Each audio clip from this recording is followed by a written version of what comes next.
a question and answer session for Stephen, running for Ward 10 in Minneapolis City Council.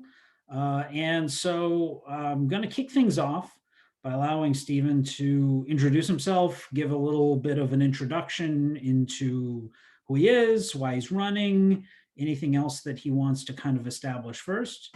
Then I'm going to go through some questions that were submitted before the session, and then I will go to the Q&A questions.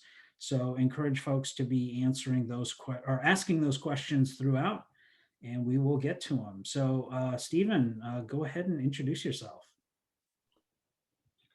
Yeah, well, thank you. Thank you so much, John, and Twin Cities DSA for putting on this forum and just allowing me to introduce myself to the other members. So for those of you who haven't met me, yeah, my name is Stephen Frich. I'm running for Ward 10 in Minneapolis for the City Council. I'm from Stacy, Minnesota. It's up north by about 45 minutes of Minneapolis.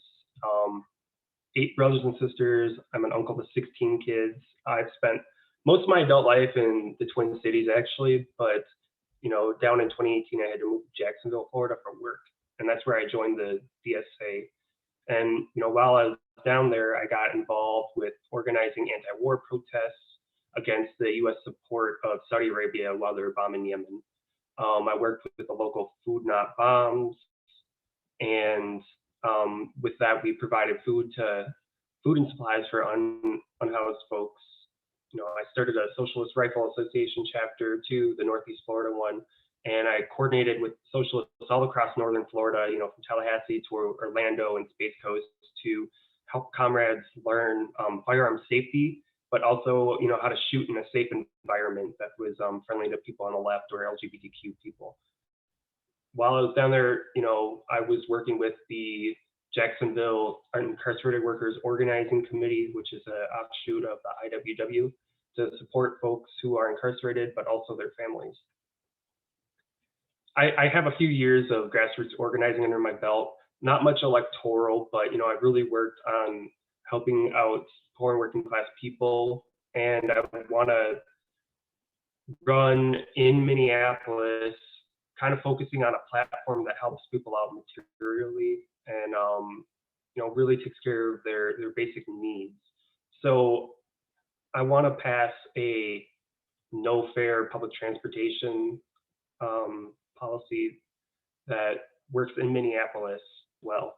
It's worked in Kansas City and Olympia, and as someone who works in mass transit currently, I know it is completely affordable and it'll increase ridership drastically, and it's also good for the environment. So that's one of the main things I'm pushing for, but also a $25 minimum wage,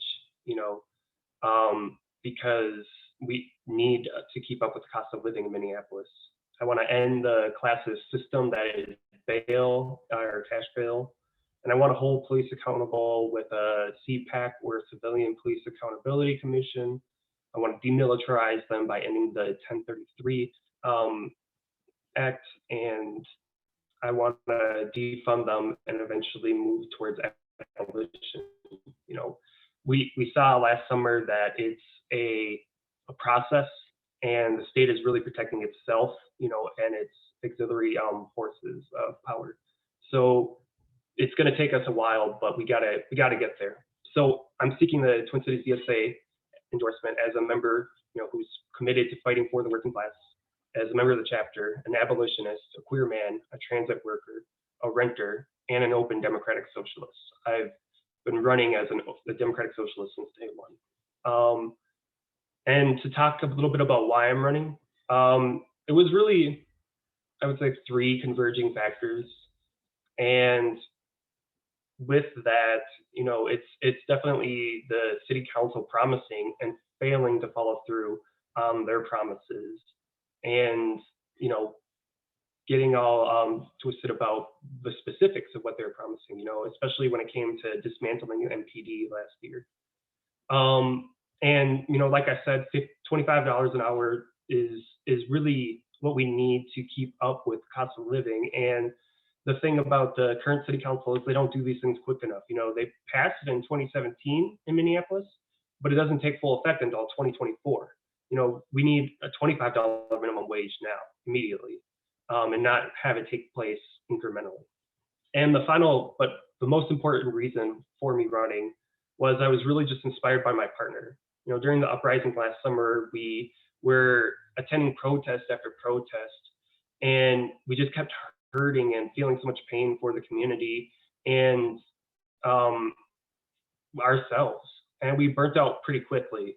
So she wanted to build lasting change to help further the movement. So she really just rolled up her sleeves and went to work. And it just really inspired me to just take the initiative to promote.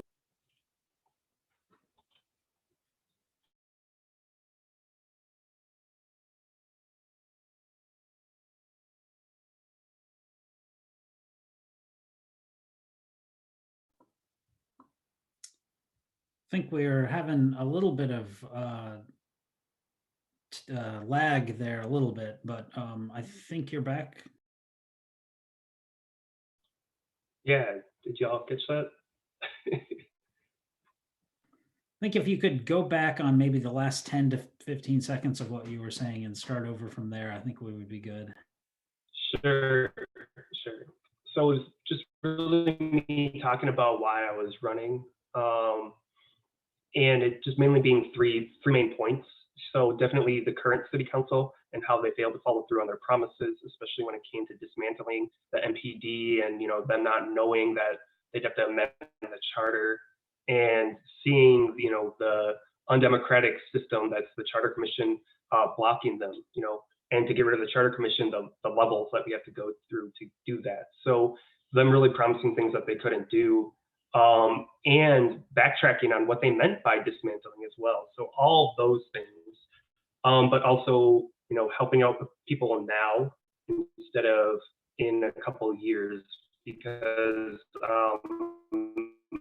my example was the Fight for 15. It's very needed, and we passed it at the city level in 2024. So I'm pushing for a $25 an hour minimum wage by 2023, immediately in all sectors, of course. And then the final thing was my partner inspiring me, and really just, I was talking about how much, we were doing and how quickly we got burnt down and how hurt we were with the uprising last year and supporting the people, and just seeing her roll up her sleeves to build something of her own to preserve, the plywood protest art was definitely something that was really just inspiring to see her want to affect lasting change in the city. So it just inspired me to take initiative on my own and do that.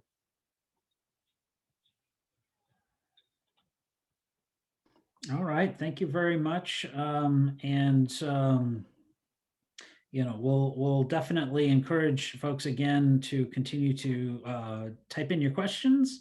I'm going to start with one of the first ones that we received from our form that we submitted online for people to ask questions that way. And you've touched on this a little bit in your questionnaire, but can you go into what are some of the organizations that are supporting your campaign already, and ones that you think would be ultimately coming to support you or that you're in alignment with?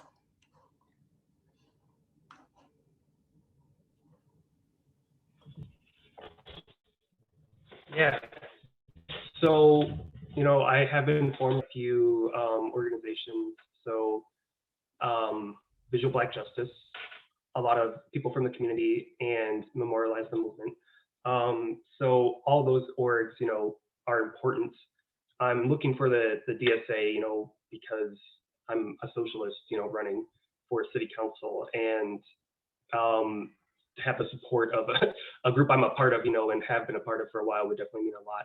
I'm not expecting me to really get a lot of the more neoliberal organizations support, just because I am running as a socialist, so I'm not really looking to, lie about my platform or who I am or anything. And I think it was one of the DFL organizations asked if I would abide by the rules and drop out if they endorse the candidate. You know, there's 7 of us running as a DFL endorsed candidate or for the endorsement, and some of them are pro-cop, you know, and I just can't abide by those rules. And I think it kind of puts a sour taste in some DFL people's mouths. But, you know, I'm going to continue to run all the way until the end, you know, as a socialist, just because I think we need people to bring this platform in the city council in Minneapolis to the left, like I'm trying to do. Gotcha. Thank you. One of our questions that we ask a lot of the candidates is that, you know, DSA is still it's a large organization with a growing membership, but we don't currently yet have an infinite reach. So we often have to prioritize where we focus our efforts and our attention to get the most done. So what would you say that makes your race and your candidacy strategic for Twin Cities DSA? Yeah, I think there's a lot of wards that already have decently progressive people in them. You know, like Jeremiah Ellison or Philippe Cunningham are pretty progressive people. So, you know, focusing on those races is maybe not needed, especially because there's not more people to the left of them running. And there's a lot of seats that are pretty reactionary, you know, and there's no one running against them. So I think Ward 10 is kind of a critical one because the current city council president is, you know, is the council member from this ward. And it's also, you know, pretty close to the heart of the city, you know, South Uptown, the Wedge, Whittier, they're all pretty diverse areas with a lot of renters, a lot of working class people. And the diversity in politics that the candidates in Ward 10 have is very interesting. I would say it's every level of, you know, the DFL party. So I definitely think this race is very important. You know, Ward 9 is crucial as well. So there's some wards that just really have a lot of potential to engage a lot of working class people in the city. So I think this one is one of them. All right, thank you. This is a little bit of a truncation of one of the questions that we received, but it's basically Minneapolis has a lot of problems right now. A lot of politicians have decried the problems, but once they've gotten in, they haven't really done much about it. So what could you say that would reassure folks who are concerned about politicians who talk the talk but don't walk the walk? Yeah, that's actually a major concern of mine too. I really think that politicians do have to be specific in what they're promising. You know, someone just saying we want to reimagine what policing looks like in the city is vague as hell. You know, we need someone to say we need to reverse this law, we need to reverse that law, or you know, if they're at the state level, you know, promote and raise awareness of these things as well. But then at the city level, and that can change very specifically. So, you know, like I say, the demilitarization, you know, or, you know, talking about with the demilitarization, how, you know, lethal rounds kill people, non-lethal rounds kill people, tear gas is banned by the Geneva Convention, you know, in war. So like these things are very specific. And talking about defunding and committing to never increasing the police budget, you know, these things are important. So I think politicians do need to be specific in what they're saying. A lot of the people running, and not just in my ward, but a lot of people are running are saying, you know, we need to do this, this, and this, and they're not being specific.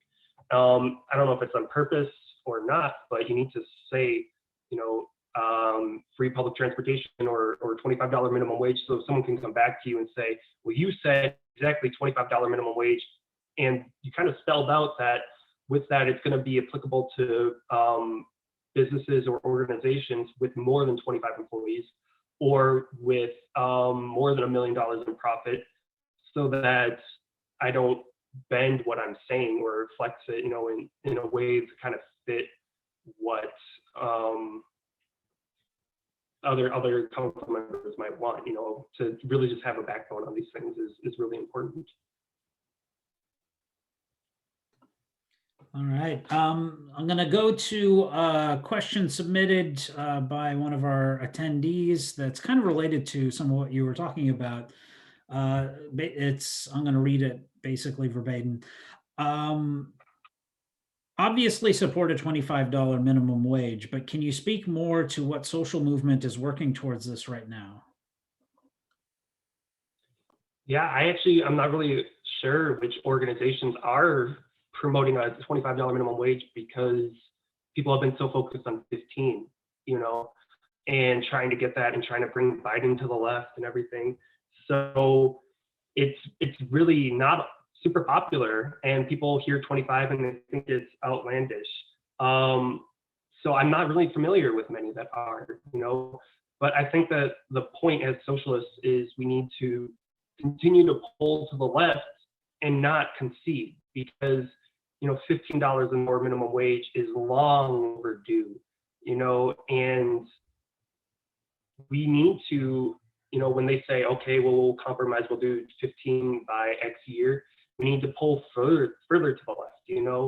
It's kind of the mindset of coming in with a strong negotiating power, to already be still focusing on 15 when they won't even give us that. We got to pull even further to the left.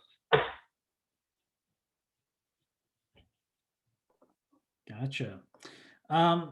So kind of shifting gears to the ward specifically, what are kind of your top 3 priorities for Ward 10 if you were to get elected?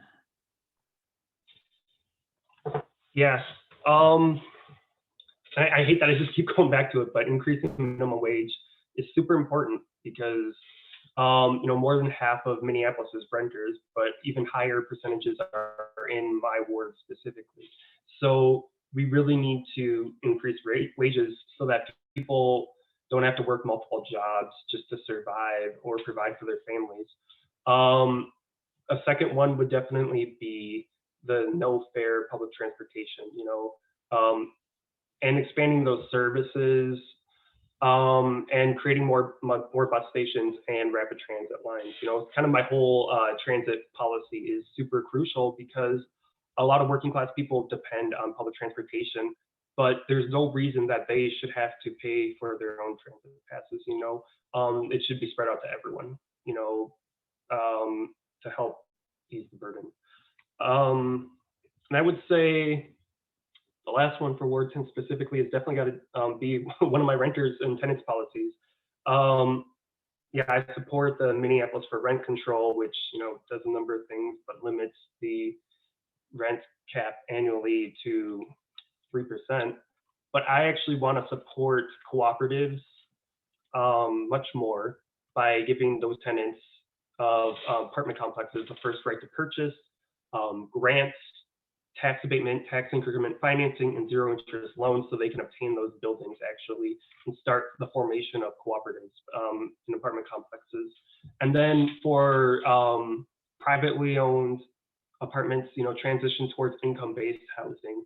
So I know this is like a long answer to just a short question, but to transition towards income-based housing is kind of crucial, because I know too many people who are paying over 50% of their income towards rent, and we need a more equitable system that also includes people.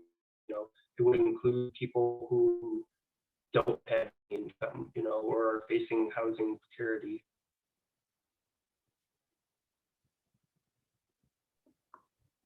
Thank you. This is a question that we've asked a lot of our folks. Are you a landlord? Do you own one or more investment properties with tenants? No. Got it. Very simple. Simple question with a simple answer. Remind folks that the Q&A is open, so continue to ask those questions. Another one that we've asked a number of folks, and we've talked about it in the questionnaire, but it's good to get folks to somewhat expand upon it, is what do you see as your kind of road to victory? What kind of strategies and tactics and messages do you think will get you to win?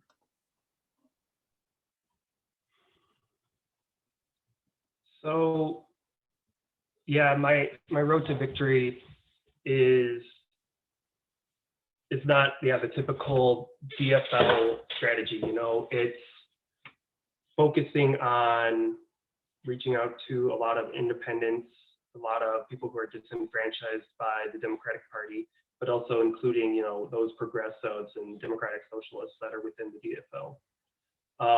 And then of course spreading my platform and who I am to all the people in the ward. So we're kind of doing a cover-all strategy. We're not just targeting delegates and focusing on the Minneapolis DFL endorsement. We're focusing on contacting all people in the ward, specifically in areas that have higher population density. So that's kind of what our main goal has been, is to hit everyone up a couple times, and really just have meaningful conversations with the people in the city who need this platform more than anyone. We're focusing on kind of doing a bare bones campaign, not raising a ton of money because we don't want to take a bunch of money from working class people. People are struggling with the pandemic and an economic downturn and loss of jobs, so they need to retain, some people all the money they have to fund this campaign that's supposed to be working for them. And we're also not, reaching out to PACs, housing associations, or a bunch of landlords, or even really the wealthy, because this campaign's not really much for them. It's for the people. Gotcha. Related to that, we've got another submitted question. How many active volunteers do you have in your campaign? For example, how many people are out knocking doors or making calls? Yeah, we have, I would say, 8 to 10 active people, and about 15 people that are kind of on rotation. Some people can only come out twice a month, or phone bank, once a week kind of thing. So yeah, it's about 10 super active and then about 15 on rotation. Gotcha. In your questionnaire, you definitely indicated support for defunding and abolishing MPD. Could you kind of expand on your vision for how Minneapolis should do public safety differently? How would you create safer streets without MPD? So yeah, like I said in my questionnaire, we definitely need to amend the charter by, removing the minimum amount of officers. And actually, I don't think the Yes for Minneapolis does that, but I think the Civilian Police Accountability Charter Amendment does do that. It removes the minimum amount of officers. So definitely getting that passed. And I think just disbanding MPD is good, but it's not going to be the end all be all of ending this white supremacist system of policing in America. So yes, we do need to create a new system and a new way of public safety, but it can't be a tool of the state. It needs to be based in community safety and community policing. So I want to form neighborhood public safety groups that focus only on de-escalation, so they don't get training on how to do use escalating violence to quell a situation. You know, and that they're there for emergencies and they're all medically trained.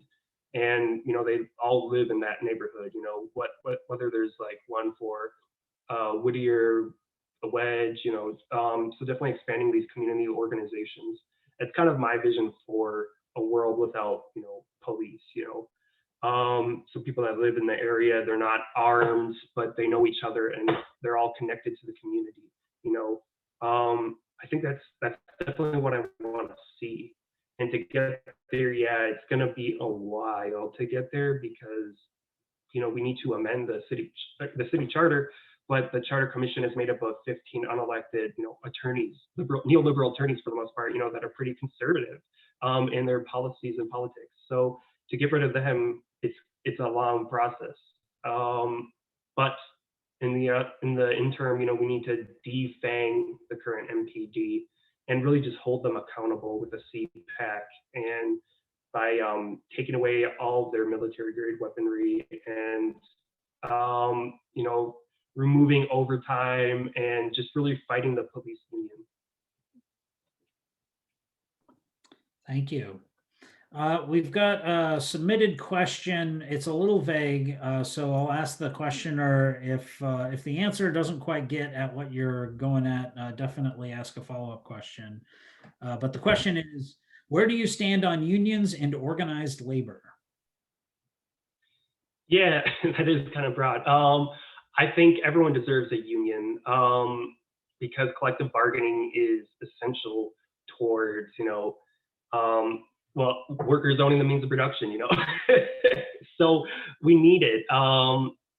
So definitely support the PRO Act, 100% behind it. We need unions in all sectors, including gig economy and contractors. But as we've come to see with the, you know, military occupation, or not military, but the occupation of our cities, you know, including Brooklyn Center, by Operation Safety Net, not all unions are good. Like the Teamsters 120 told the National Guard they're welcome there anytime, even though they don't really know the history of the Teamsters, I guess. So it's interesting. You know, the police union obviously isn't good, but there are a lot of good militant unions, you know, out there. So 100% behind unions and unionization and supporting them.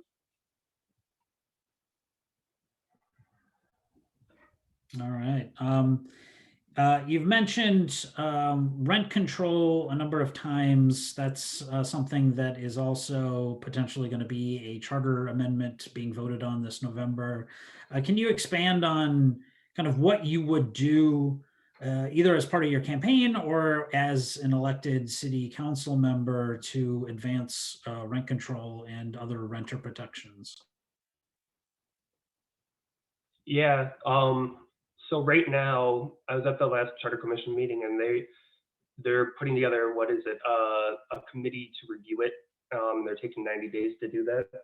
So yeah, it's kind of in that process right now, and to see how they go about that, because I think they're checking legally if they can do it, which is just ridiculous. They're stalling, I think, but the amendment is really good. I do like it. I think it's very solid. And I'm really happy that the city council passed it through, you know, as an ordinance. But I would say for myself, you know, we just really need to focus on tenants first getting more access and rights, but then also moving towards ownership, you know, and removing the profit incentive in housing. So, you know, because housing is a human right. I mean, a lot of people say that, but what does that mean? It means that people have access and that they are affordable. So kind of to move towards that, you know, we need to expand cooperatives so people can own their homes. You know, in Cuba, home ownership is in the 90s. Like most people own their homes in Cuba, you know. In the United States, it's much, much lower. You know, people need to own their house and the place that they live. So, you know, I want to expand and set up more grants for people to be able to buy their buildings, and work on their buildings with these big capital expenditures that they need for improving them and bringing them up to code, but then also protecting them for environmental sustainability. And at the city level, we can really hold landlords accountable by, levying taxes against them. I was talking to an attorney friend, he really said that the city council has almost unlimited levying power against landlords. And I think we got to use that. We got to levy taxes against landlords for vacant units. We got to levy them for exorbitant rent prices, and just really use that money to, I would love to transition it to a tenancy union, whatever form that takes. I would love to move funds towards that so that we can form more tenancy unions throughout the city. So kind of focusing on those items, and then also, moving towards income-based housing, like I mentioned earlier, which includes unhoused people, and the reason I want that is because these micro units are real nice and real cute and real good for temporary situations, but people, I think, have the right to a full apartment and to have, space and not just be confined into a form of a ghetto, by having a bunch of unhoused people in a tiny house community like that. They deserve to just be in a safe place like a regular apartment unit. We have so many vacant units. But to transition into that, we can pass an ordinance that requires 10% of all apartment complexes that already exist to have, with over 10 units, rounding down, to have them be income-based housing, and then new construction to have 20% of be income-based housing. And, slowly, move those numbers up while we're able to transition into that. And if we get a lot of pushback from landlords, we can just kind of ease them into it with giving them a little bit of abatement with their properties for, losses that they have on the units. So there's really a lot of things we can do at the city level to protect renters. And I really think it's up to the city council to do that. I think we get a lot of room for creativity at the city level. So I think we got to use that. Okay. We've got another submitted question. The city has a big role in fighting climate change. What environmental justice struggles would you support in the city as a city council member? Yeah, especially with Earth Day, it's super important. Green jobs are really important. And I think we need to work on, I forget this group. I was just there yesterday at GFS. There's this group that's advocating for kind of a buy-in system. They install solar panels, and they're doing one on the north side, on North High. And like people can buy and get 1 kilowatt an hour for about $900, and they get a plan to buy into that. So expanding solar panels throughout the city, and using city employees to do that, I think is a really good use. One thing that Minneapolis promise. So I don't know if you're familiar with the Kalamazoo promise, but essentially they give free college to students who attend Minneapolis or Kalamazoo schools K through 12. So we do that in Minneapolis. Public schools get free public college, and then also with that is a city job guarantee. So in order to work on that, the organization is Climate Justice Now, that is providing the solar panels throughout the city. But in order to do all that, we need to also expand the green zones that are in the city, and fight environmental racism. So supporting projects like the East Phillips neighborhood indoor urban garden or farm is super crucial, and expanding things like that I think is really good, because you see the correlation between having to pay higher costs for utilities and air pollution tied to redlining and the expansion of highways and the removal of green zones in predominantly Black, Brown, and Indigenous neighborhoods. So we definitely need to start getting more parks in those parts of the city, you know, in South Minneapolis and North Minneapolis especially. So there's like 1,000 things we can do to fight for environmental justice. I would definitely say pushing for expansion of mass transit is there as well, and moving towards electric buses as well. It's about 3 times the cost to buy an electric bus than it is to have a regular CNG or diesel city bus, but it is crucial, you know, that you can't put a price tag on the environment. You know, you can't put a price tag on climate catastrophe.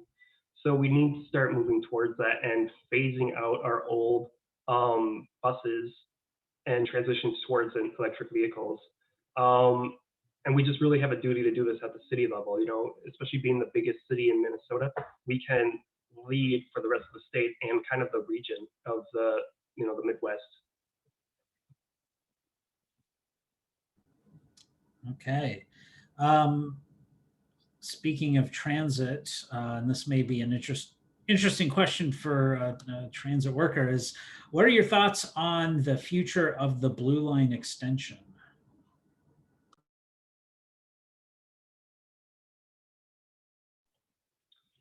I actually support it. I know light rail is kind of iffy with a lot of people because of where these rail lines go through, though, and I don't really support that kind of stuff. With it, though, yeah, I definitely think we need to make sure that it's not cutting through, you know, neighborhoods, Black and brown neighborhoods. But to expand light rail systems, I think, is good in general. But a really important factor is the noise pollution that comes with them. You know, I have some friends that live over in Midway, and you know, the one going up and down University is just, it's too much for them. So we really need to build better sound barriers with these light rails. It might not be pretty, but you know what? It's required because noise pollution is still pollution. Thank you. Our question queue is currently open, so encourage folks to ask away. Any questions you've been sitting on, you know, now is the time. This is your opportunity to ask questions of our candidates. So definitely take advantage of that. We've got a question. It says, you recently moved to the Twin Cities from Florida. Was running for Minneapolis City Council any part of your decision-making process to move?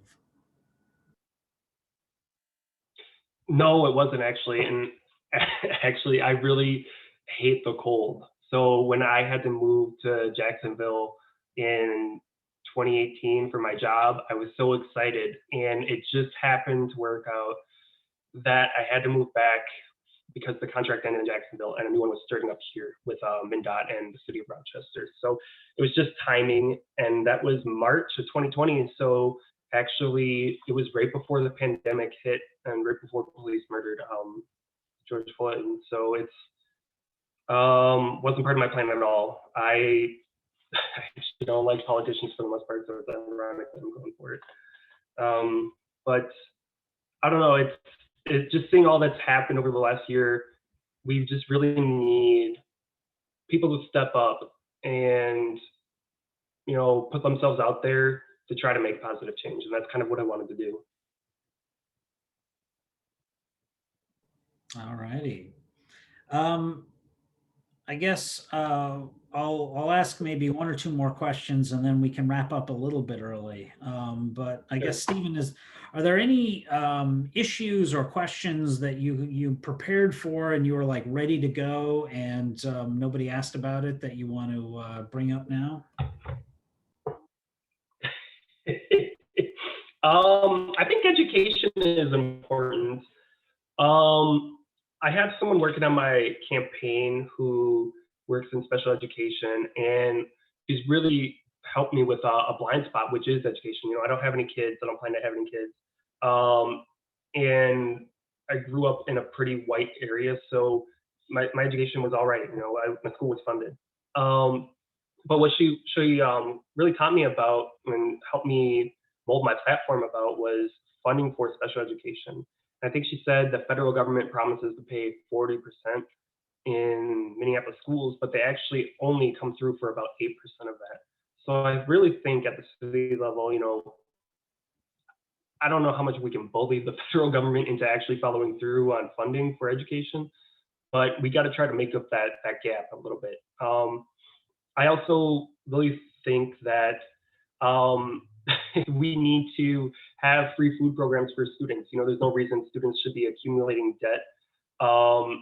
And there's no reason that a kid should, have to worry about getting a meal, So I think a public school is a really good place for them to have these free meals at. And of course, you got to shout out the Black Panther Party for, promoting this and making this idea regular with people. And I don't know, yeah, just looking at the questionnaire as well, it's really sad to see so much privatization of schools. It's just another classes system to move to private education like that, So I really support public schools and the teachers that we have there. If I could, I don't know if you can do this at the city level, but if you can set a base salary for public school teachers, that would definitely be something I could stand behind. I don't know if anyone listening knows about that and can DM me later about it, but stuff like that would just really be great. Definitely funding for after school programs though, like the arts, the sciences, mathematics, just because students need, those outlets to explore, what they want to do with their lives and, what their talents are. So I really think that no one should be locked out of those programs just because of money. So I think the city and the state definitely can provide funding for that kind of stuff. So education was one I was really prepared for, but we didn't really get anything on that. Gotcha. Thank you. I have another question submitted. Asks, are there any one or two elected officials, either locally or nationally, whose approach to governance you appreciate and you would seek to emulate?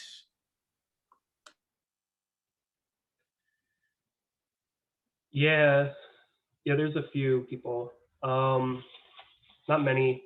I mean, it's cliche coming, from Minneapolis, but Ilhan Omar is honestly my favorite politician. I feel like she's left of the DSA sometimes, which is just really cool to see.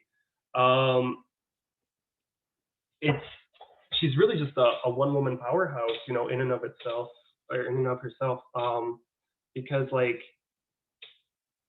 she's so small, but she just gets everyone's attention, and the way she puts things is really just captivating and it's really inspiring. Yeah, I appreciate all the work Bernie Sanders has done. He's really been instrumental in my early years of forming, politics and kind of moving away from my upbringing. I think who else was real good? I really like the two new Congress members that came in, Jamal Bowman and Cori Bush. I think they're gonna really rock shit up. So those are kind of my inspirations at the federal level. Definitely. All right, thank you. Our question queue is empty. It's about 5:50, so we were scheduled for about an hour, so we might wrap up just a little bit early, which for folks on Zoom calls, that's always a nice thing.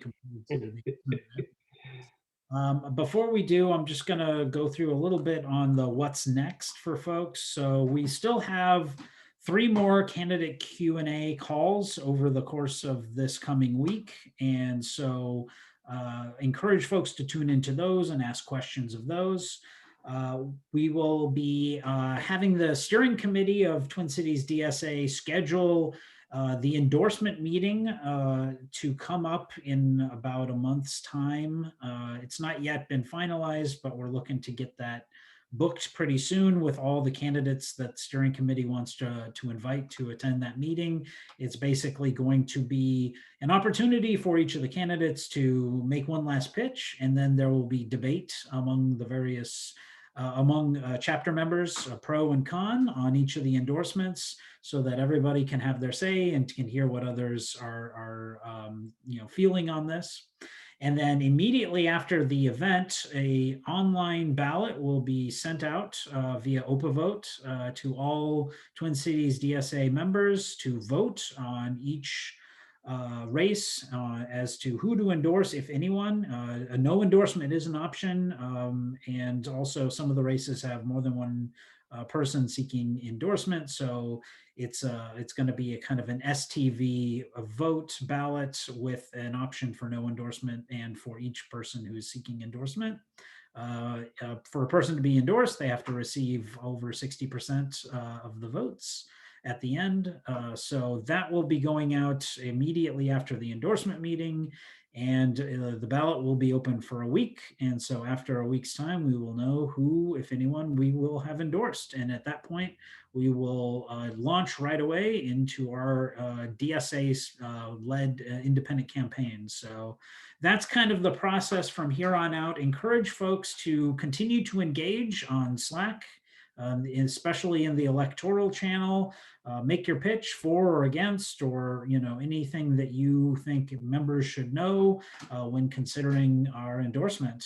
So there will be many opportunities for folks to continue to participate in this process, so that it's very democratic and very participatory is our goal. So that's it for now. Thank you all for joining. Thank you, Stephen, for being available to talk to us.